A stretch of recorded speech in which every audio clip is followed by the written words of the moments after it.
This is Midnight Dark. Please subscribe our channel IDU, like our videos. Let's start the main story. Horror, thriller, suspense stories of very old days. The Nexus Tome in the year 44 before Christ. Rome was not a city of triumph, but a carcass picked by crows. Julius Caesar's blood had not yet dried on the Senate steps.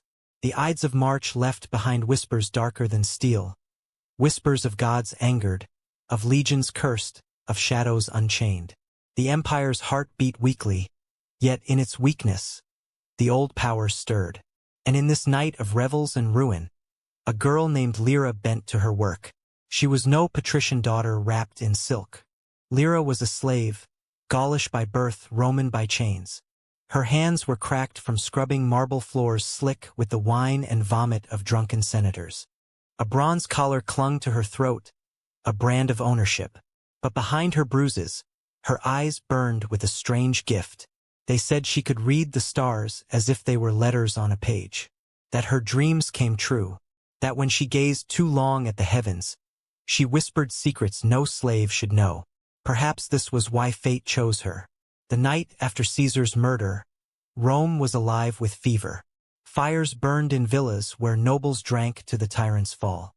Riotous chants echoed in taverns. In alleyways, conspirators sharpened knives, already plotting who would bleed next. But in the Senate house, the Curia Julia, silence reigned. A guard, drunk on sour wine, shoved Lira inside. "Clear the archives," he slurred, leaning on his spear. "These scrolls must be burned before dawn. The new masters want no trace of Caesar's madness." Lira bowed her head, the torchlight glimmering on her shorn hair. She moved to the shelves. Rows upon rows of scrolls, tomes, and tablets stacked high like tombstones. Dust fell in clouds as she pulled them loose, her thin arms shaking.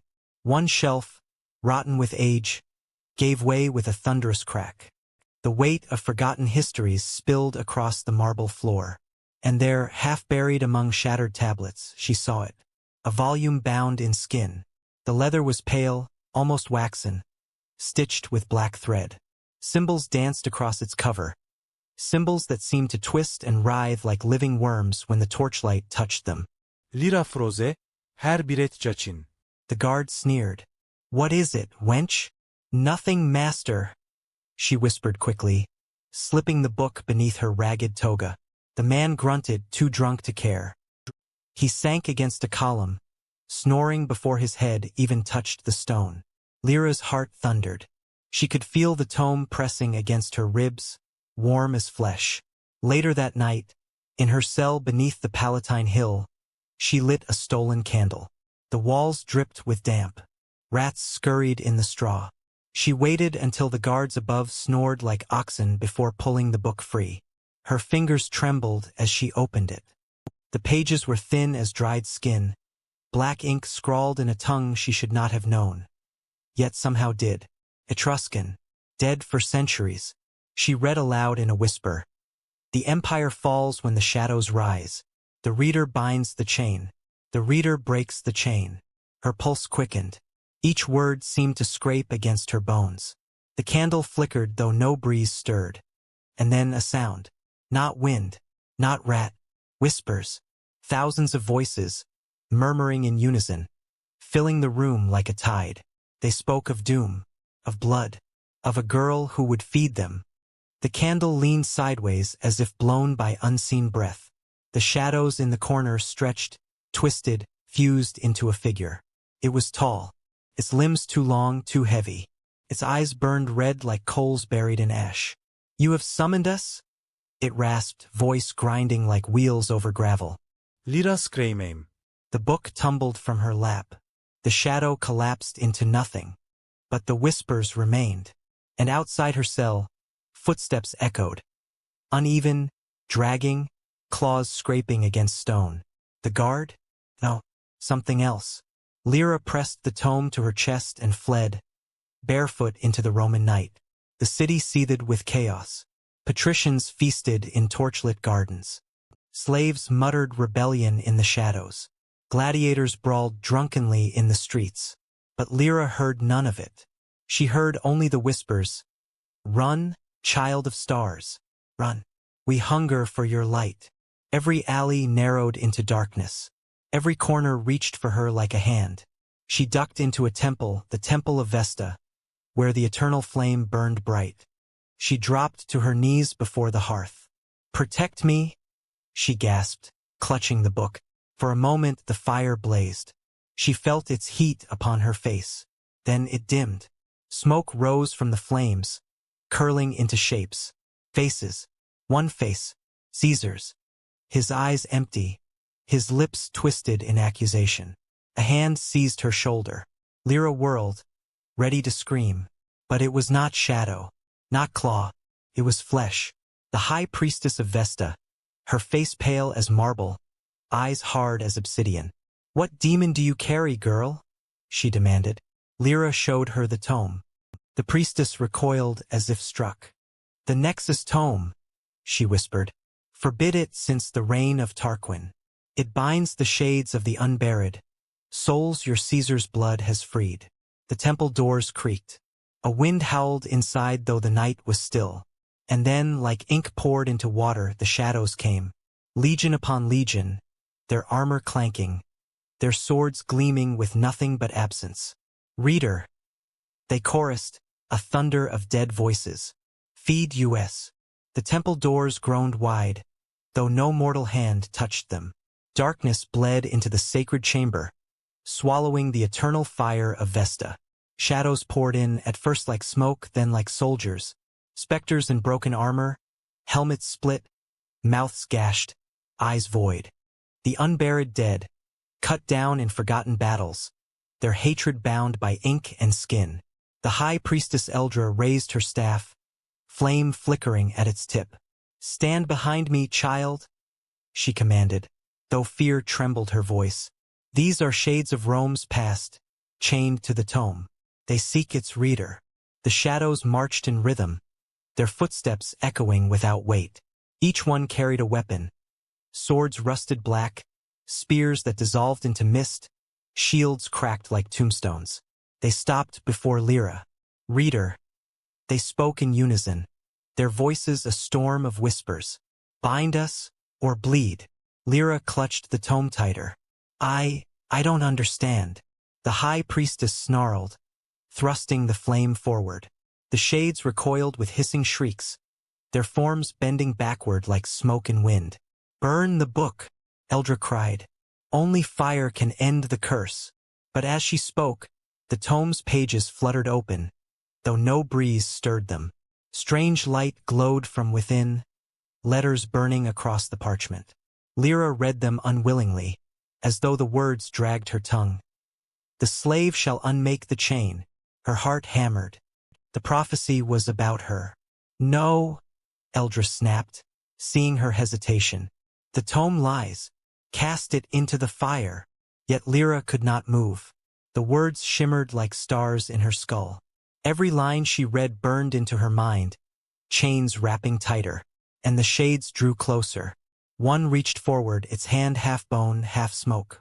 Its touch grazed Eldra's throat. She gasped as the shadow tightened its grip. Her staff fell. The flame sputtered. "No!" Lira screamed, rushing forward. She swung the tome like a weapon, striking the shade's head. The figure dissolved with a hiss, but Eldra collapsed, blood spilling from a wound no blade had made. "Run!" the priestess croaked, her eyes dimming. "The book wants you." And then she was still. Lira stumbled back, horror choking her. She turned and fled from the temple, clutching the tome. The shades followed. Out into the streets she ran, Rome now a nightmare. Torches burned like false stars. Revelers staggered through alleyways, too drunk to notice the darkness stretching behind them. Yet when the shadows touched these mortals, their laughter turned to screams. One nobleman froze mid-song, his eyes blackening before his body collapsed into dust. The shades were feeding, and every death made them stronger. Lira darted through the marketplace. Fruit spilled beneath her feet, coins clattered as merchants fled. She pushed past an old beggar, only to glance back and see the man torn apart by unseen claws. His body folded into shadow, becoming one of them. She ducked into a butcher's stall, breath ragged. Blood dripped from hooks, the smell of iron clogging her nose.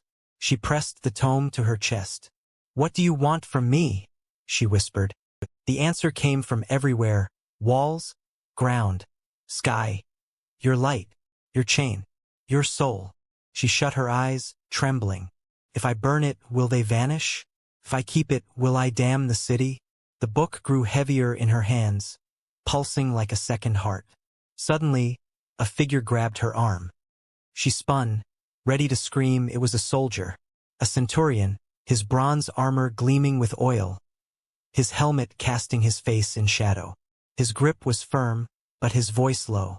"You carry the curse," he said. "I've seen it before." Lira blinked. Who are you?" "Cashin," he replied. His eyes flicked toward the alley where the shades gathered like storm clouds. "I fought in the east. In Parthia, I saw men open tombs not meant for mortals. They found books like yours. Whole legions were lost." He drew his gladius. "If Rome is to survive, we must destroy it." Lira hesitated. His words sounded true, but the tome pulsed again, whispering, "The slave shall unmake the chain. If she destroyed it, would she lose the chance to end the curse forever?" "Come," Cashin urged, dragging her through the streets. "There's a forge on the Capitol. Fire hotter than any hearth. We'll end it there." They ran together, pursued by the shades. Rome itself seemed to bend beneath their chase. Statues wept black tears. Fountains bubbled with blood. Doors slammed shut as unseen hands clawed at them. At every turn, more shades rose. Some bore the faces of Caesar's assassins. Brutus, Cassius, mouths sewn shut, eyes leaking shadow. Others were nameless legionaries, victims of forgotten wars. The air grew colder with every step. At last, they reached the Capitol's forge. Flames roared, iron hissed. The heat struck Lyra's face, sweat beading on her brow. "Throw it in," Cashin barked. Lyra stepped forward, holding the tome over the flames. The shadows crowded the doorway, howling, unable to cross the threshold of fire. Her hands trembled. The book opened on its own. The final page glowed. Letters burned brighter than the forge itself. "The reader binds the chain. The reader breaks the chain." Her voice cracked. "If I burn it, the chain holds forever. If I read it, I break it." Cashin snarled. "It lies. Burn it now." But the shadows whispered together, their chorus filling the air like thunder. "Read, child of stars. Free us. Free yourself." Lyra stood at the edge of the fire, her choice a blade in her hands. Destroy the book, and Rome might live another day, enslaved to the curse. Read the book, and risk unbinding horrors greater than Caesar's fall. The forge roared, the shadows shrieked, and Lyra began to read. The words left Lyra's mouth like sparks torn from fire. Ancient syllables not her own, yet written into her bones since birth. As she spoke, the tome's pages flared white-hot, glowing brighter than the forge itself. The shadows screamed. Their legion thrashed at the threshold, armor rattling, swords raised, but they could not cross. Cashin staggered back, covering his face. "Stop! You'll bring Rome to ruin." But Lyra could not stop. The words consumed her tongue, forcing themselves into the air. "The reader binds, the reader breaks." The forge's flames bent outward, sucked toward the tome as if by a black hole. Iron softened. The roof beams groaned. Smoke burst upward into the Roman night. And then the shades vanished. Silence. The forge crackled. The tome cooled in her hands, its glow fading to ash gray. Cashin lowered his arm, sweat streaming down his face.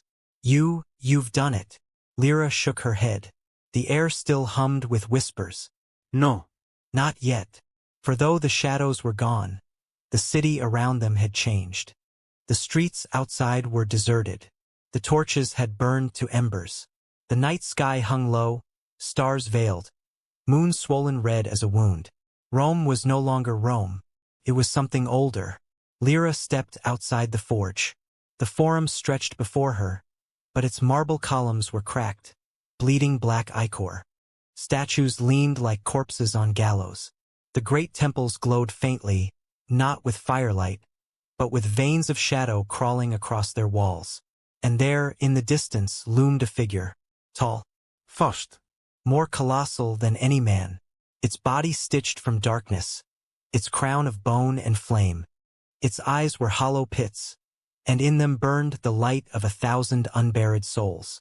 The first shade, the one the tome had always served. Its voice rolled across the city like thunder across a battlefield. Reader, you have freed us. Now, you are ours. Cassian dropped to one knee, clutching his sword. His bravado was gone. Gods preserve us. The giant shade lifted its hand. The ground cracked. Out of the stones of the forum crawled more shadows. Armored legions, ghostly senators, slaves with chains for arms. Rome's dead had risen, bound not by flesh, but by her reading. The prophecy was true. She had broken the chain, and in breaking it unleashed the host. Lira backed away, clutching the tome. Her mind screamed, "Burn it now! Burn it before it's too late." But when she looked down, the book was gone. Her hands held only ash. The tome had dissolved, its words already burned into her body. She was the tome now, the reader, the chain, the key. The first shade pointed. A voice like collapsing pillars bellowed, "Bind yourself. Complete the circle." The smaller shades surged forward. Lira and Cassian turned and fled, weaving through ruins that had once been Rome's glory. Behind them came the stamp of ghostly boots, the clash of phantom steel. Through the forum of Caesar they ran, its once proud statues now twisted into demons. Through the streets of Subura, where shadows oozed from tavern doors like smoke, past the Circus Maximus, its chariots overturned, spectral horses screaming flame. Everywhere the dead pursued. They reached the temple of Jupiter at the summit of the Capitoline Hill.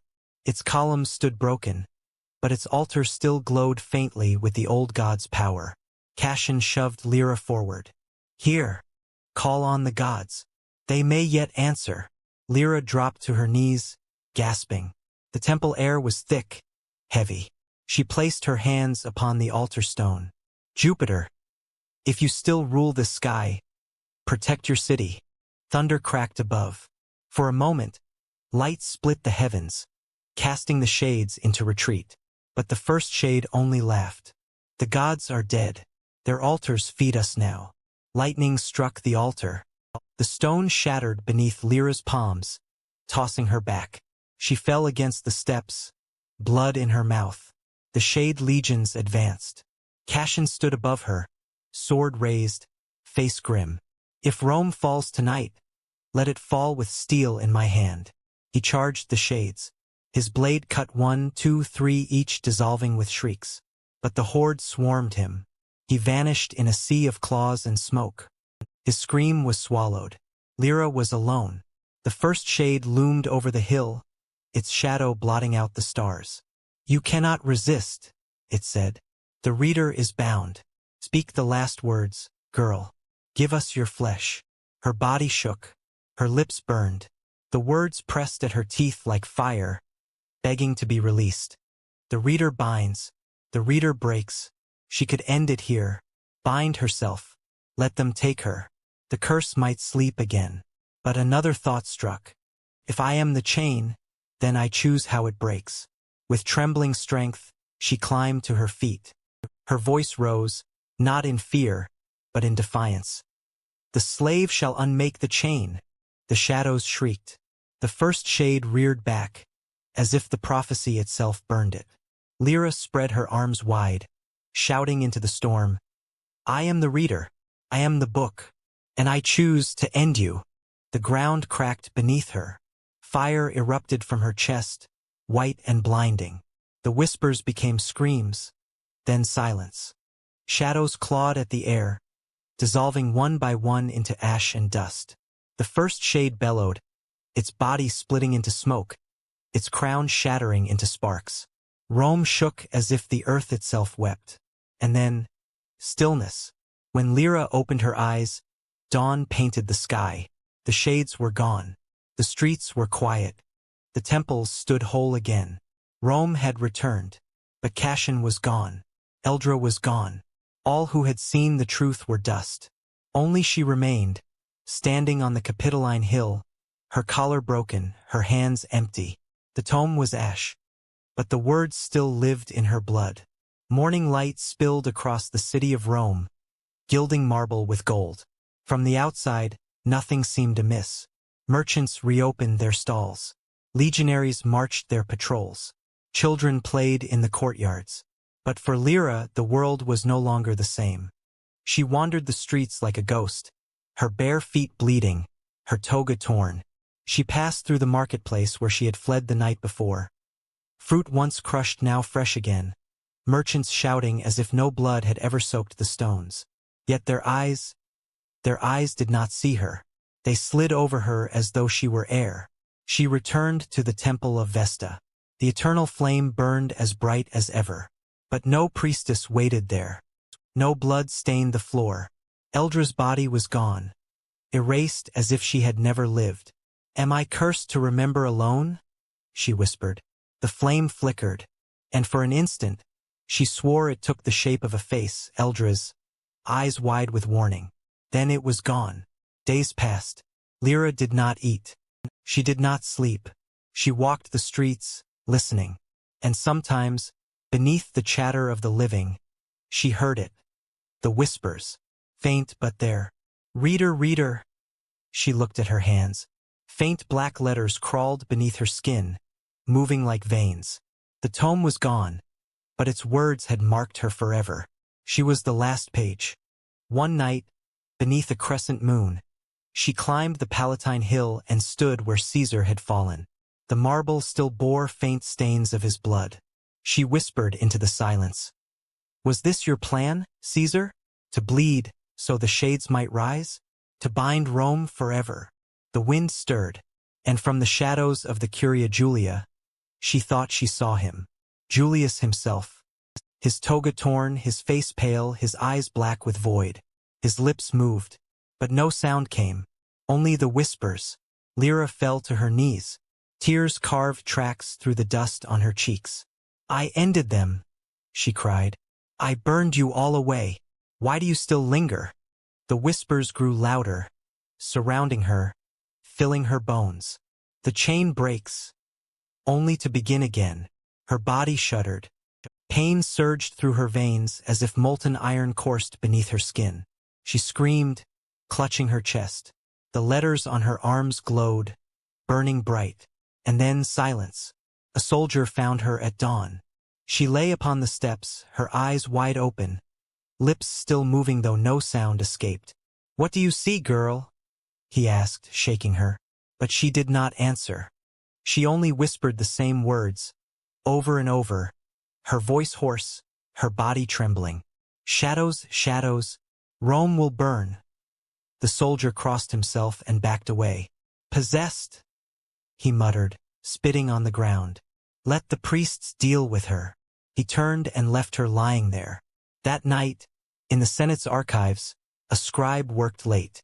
He reached for a scroll on the highest shelf. His elbow knocked something loose. A book, its cover pale as flesh, the symbols writhing like worms. He frowned, setting his lamp closer. "Strange," he whispered. "I've never seen this before." The book opened in his hands. The letters gleamed black as the sticks. In very old days, suspense was not a story, it was survival. And horror, it never ends. The tome waits, always. ND.